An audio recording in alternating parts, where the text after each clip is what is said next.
Hello, coucou, bonjour, ici Nicole depuis Terre du Sud pour la radio-télévision Attitude Énergie Santé. Alors, on est parti en balade, là, on est au 2e jour de jeûne et on est en train de traverser une clairière qui est assez magnifique. Je vous fais un peu un panoramique de la clairière. Et puis, on va monter voir un endroit que j'adore. Aujourd'hui, c'est le 2e jour. Alors, on a commencé la matinée déjà en s'enquérant de comment s'était passée la nuit. Alors, on a eu des bonnes nuits, mais aussi des nuits un peu agitées, surtout sur le coup de 3 heures du matin.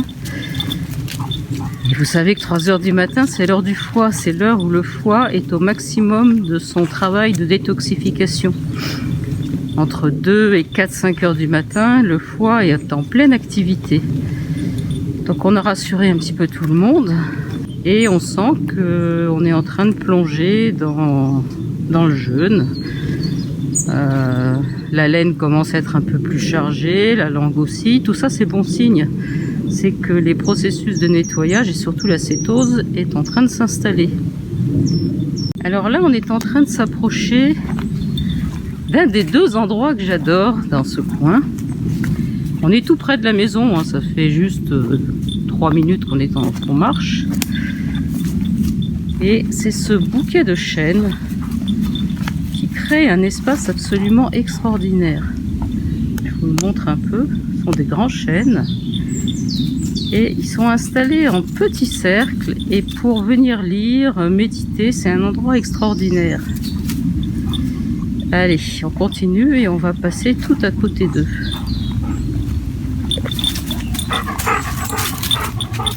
Alors la petite clochette que vous entendez, c'est la clochette de Diego. C'est la sécurité à l'automne. Je vous remontre un peu comment cet endroit. Et il y a des petits sièges. On peut venir s'asseoir là, s'adosser au tronc. Et c'est vraiment magnifique. Et en plus, il y a des super beaux rochers. Allez, on reprend notre chemin.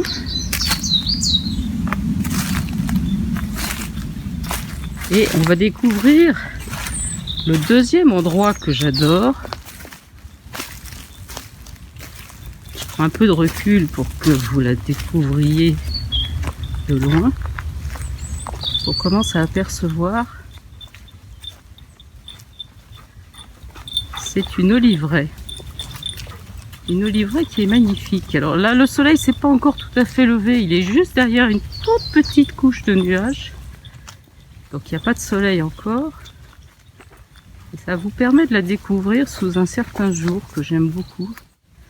Et cet endroit est super paisible. Bordé d'un très très beau mur. Magnifique mur. C'est un lieu où on amène toujours les gens qui viennent séjourner chez nous pour se poser un peu et admirer cette oliveraie. Je vous refais un panoramique d'ici. Regardez un peu cet alignement, c'est assez magnifique. Les oiseaux qui chantent.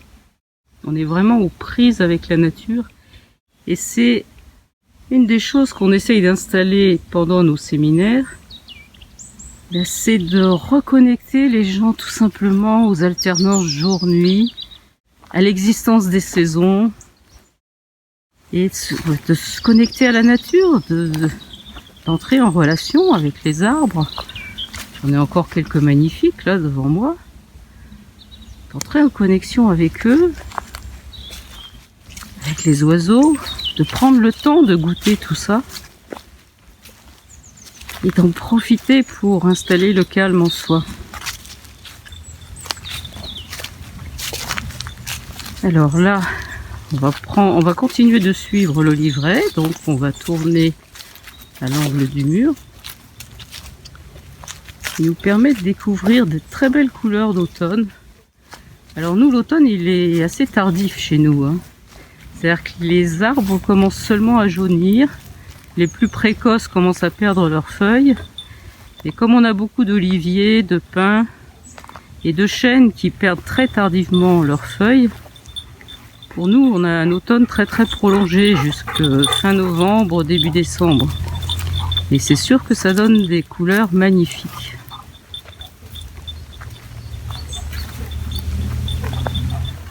Je m'arrête un instant là pour juste vous faire goûter toutes ces tonalités de vert. Et les jaunes qui commencent à apparaître.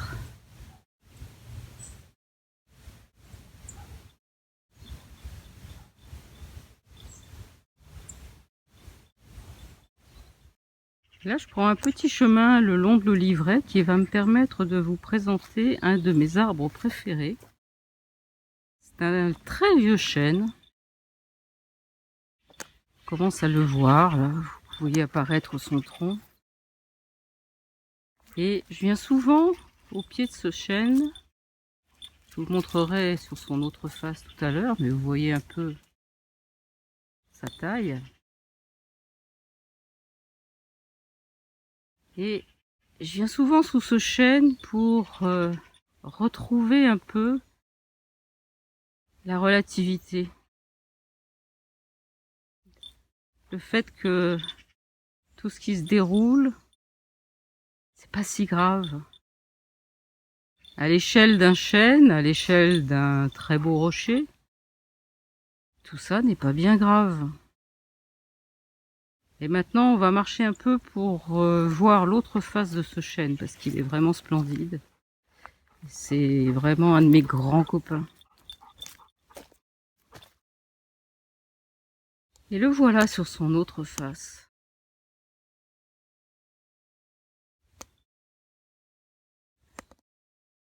C'est carrément grandiose.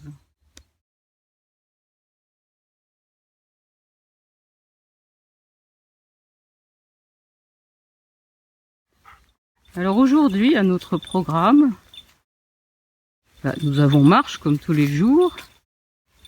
Et aujourd'hui, c'est un petit peu la journée de la connexion à la nature. On va aller visiter plusieurs très grands arbres, on va aller voir des beaux rochers. Et puis on va se mettre le focus un peu sur la respiration. Parce que la respiration, elle est fondamentale dans tous les processus qui amènent la santé et la vitalité. Et quand on est en semaine de jeûne, on pense évidemment au fait que on s'est arrêté de manger, donc on laisse beaucoup d'énergie pour le secteur du nettoyage et de la réparation au niveau des cellules. Mais s'il n'y a pas d'oxygène, si les poumons ne respirent pas correctement, le corollaire, c'est si le diaphragme n'est pas libre, eh bien, ce nettoyage et cette réparation, ils ne se feront pas, ou que très peu. Et certes, on va faire un jeûne, qui pourra amener toutes sortes de découvertes, mais en tout cas, pour ce qui est de faire un jeûne à visée thérapeutique, qui permettrait à nos systèmes, à nos viscères, à nos cellules de se nettoyer, se réparer et se régénérer, eh bien, ça ne va pas fonctionner. Alors là, je m'arrête parce que on arrive sur un endroit extraordinaire que je vous montrerai dans l'autre sens un jour, qui est une sorte de portail qui est fait naturellement avec un arbre pour passer d'un endroit à l'autre. Il est mais carrément magnifique. Vous voyez, c'est un arbre qui s'est légèrement couché et qui fait une très belle arche. Et la salse-pareille est venue se greffer dessus. Et là, regardez ce rouge. C'est superbe. Je me penche pour passer. Et voilà, on est passé de l'autre côté. Donc j'étais en train de vous dire que si on ne respire pas correctement, eh bien le jeûne ne va pas pouvoir être très efficace pour que les cellules se nettoient et se réparent. C'est vraiment très important de bien respirer. Donc on va s'interroger un peu là-dessus. Et on verra des exercices par rapport à ça ce soir, puisque ce soir nous avons notre premier cours de yoga avec Virginie et on va en avoir un tous les soirs. Voilà, je vous laisse encore un petit peu marcher avec nous. Ceux qui sont pressés peuvent arrêter la vidéo. Ceux qui veulent rester pour marcher un petit peu sur ce sentier peuvent rester avec nous. Ce sentier, il est vraiment magnifique. Moi, je l'adore. Je me retourne un peu là pour vous montrer dans l'autre sens ce que ça donne. Il y a des pierres magnifiques recouvertes de mousse. Il y a des bouquets d'arbres qui sont superbes. C'est vraiment un endroit, c'est un cadeau du ciel, cet endroit.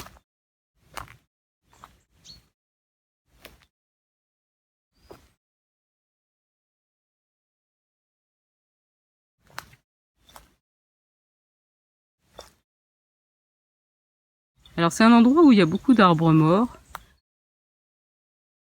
Et je trouve ça intéressant de traverser une forêt dans laquelle il y a du vivant, de l'existant, et puis il y a aussi du mort.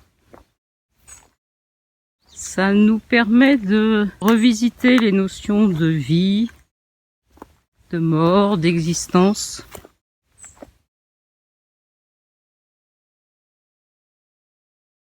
Si on veut bien prêter l'attention, mais tout est l'occasion d'introspection, de retour sur soi, de prise de distance, de reculer un peu plus pour embrasser un peu plus large. Là, je peux avoir le nez sur l'arbre, là, et ne voir que l'arbre et Diego.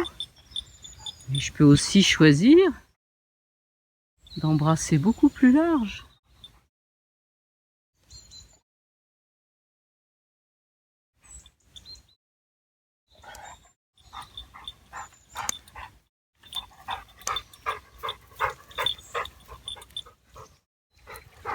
Et tout est présent. Et ça donne une autre vision du monde. Voilà, je vais vous souhaiter une belle journée et je vous dis à demain pour notre jour 3.